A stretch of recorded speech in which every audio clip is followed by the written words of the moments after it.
Naglokon tiyan ko. Nasuka ako. Lumabas na. Ang dami niya lumabas eh. Talaga? Oo. Panis lang talaga yung nakain ko.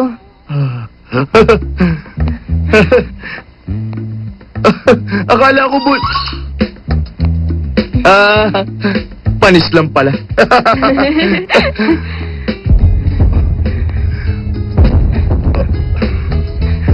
Mahilig ka ba sa mga bata? Ano?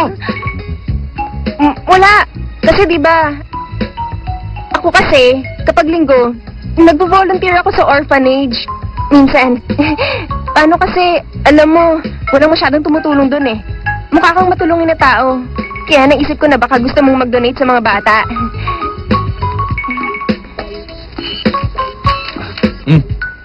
Salamat ha. Alam mo ba, kawawa ang mga yun. Kailangan nila ng tulong. Kasi luma na yung orphanage na tinitirahan nila. Minsan nga sa hapon, kinukulang na sila sa pagkain. Pwedeng... Kasya na? Naku, maraming salamat talaga ha. Malapit na ang year-end. Sana, pag natapos ang taon, marami akong pera na madonate sa orphanage. Simpleng manggagawa lang ako. Konti lang ang pera ko. Oo na, eto po. Kunin mo na yan. Mamili ka, mamakyaw ka. Ayan, ubos na ha. Wala na ha. Wala na nga eh. Thank you ah. Ang bait mo talaga. Oo nga pala, gusto mo ng donation receipt? Exempted to sa tax ah. Sa dami ng binigay mo, gusto kitang tulungan. Pero paano ba kita ko kontakin? Cellphone mo. Ah, okay. Ang number mo. Ah, ito na, teka. Ito naman ang number ko. Ngayon, kung ibig kong sabihin, kung may problema ka, kung meron kang kailangan, ano ba to? Kung meron kang hindi mo masabi sa ibang tao, tawagan mo lang ako. Tawagan mo ako anytime, ha? Okay? Oh. Thank you. Ngayon.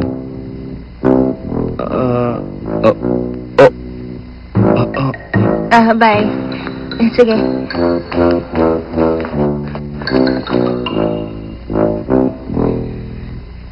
Bakit parang may sikreto ako na gusto niyang malaman?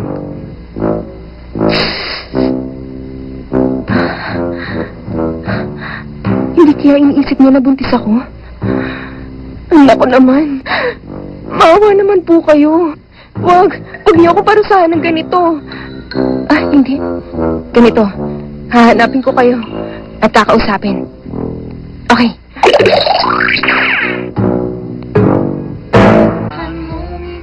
One, two, three, three. O, teka. Tama na muna yan. Merienda muna, oh.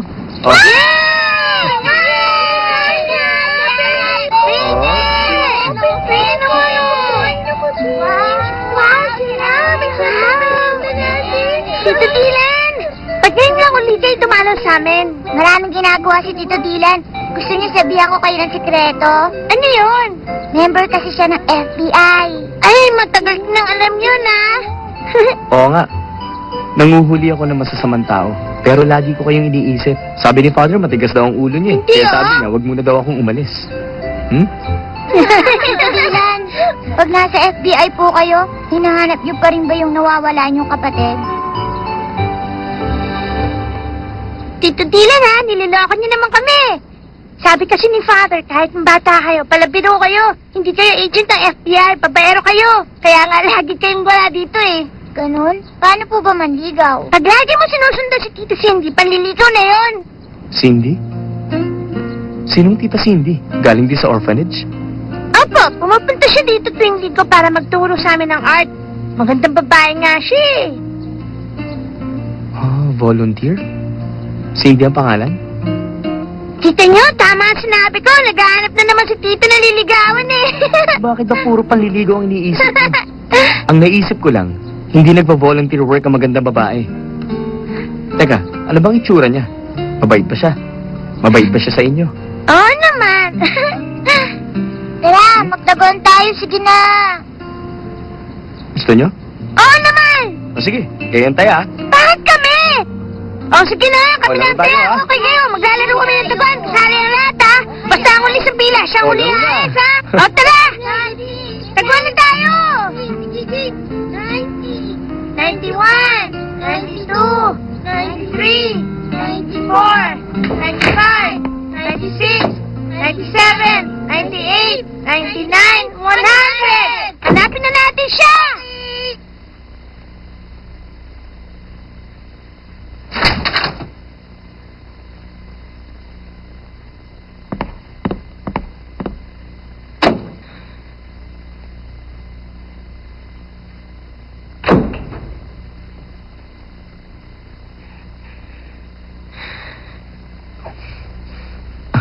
Father Wang, may kasalanan po ako.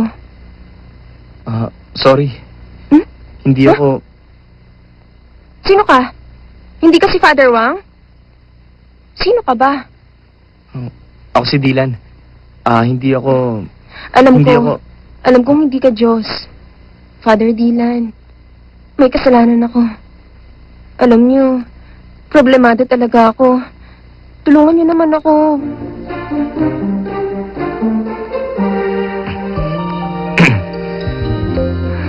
Sige, ikwento mo. Ano bang pinoproblema mo? Mm.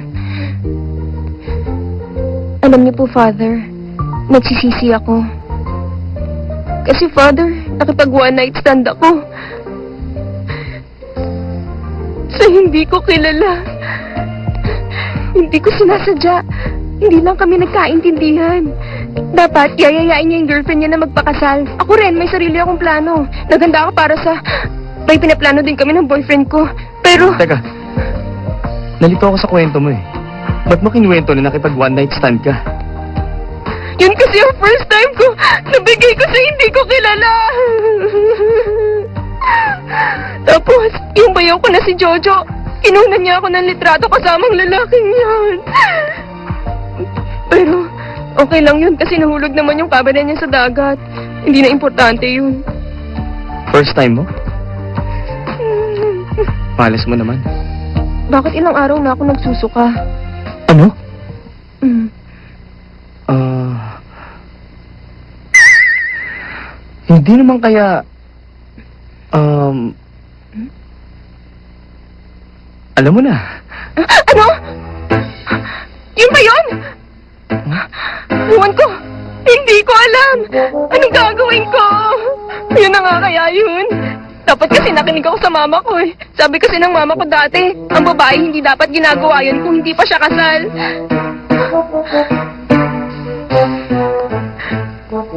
Paano yan, Father? Tulungan mo ako. Paano ko sasabihin kay Lord?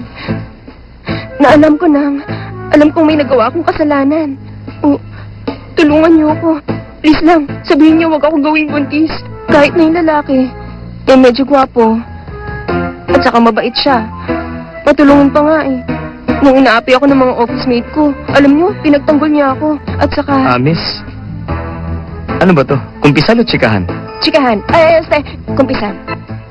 Tingin ko ang pinakamadaling solusyon. Mag-pregnancy test ka. Pangako sa iyo. Tingin ko ang pinakamadaling solusyon. Mag-pregnancy test ka. Alam mo ba? Merong mga pabilog, merong mga padiretsyo, may mga test tray, test paper, yung mga bago nga, di kuryente na eh. Father. Tapos, Bakit parang ang dami nung alam tungkol dyan? mm. Anak, common sense yan. Basta bumili ka ng pregnancy test, ha? Bahala na ang Diyos sa takbo ng buhay mo. Yung mga maliit na bagay, hindi na niya problema yan. Okay. Huwag ka na maghintay, ha? Yung pregnancy test na sinabi niyo, ano yun? Yung pabilog o yung diretso? Oo, basta walang krus.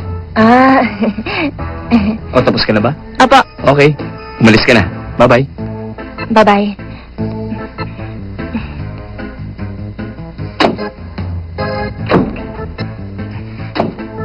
O nga pala, kung nahihiya kang bumili nun sa drugstore, low profile ka lang. Low profile? Okay. Low profile. Base sa ulat galing sa mga pulis, sugatan ang nasabing snatcher na ito dahil lumaban ang biktima. Kasalukuyan sinusuyod ng mga pulis ang lahat ng mga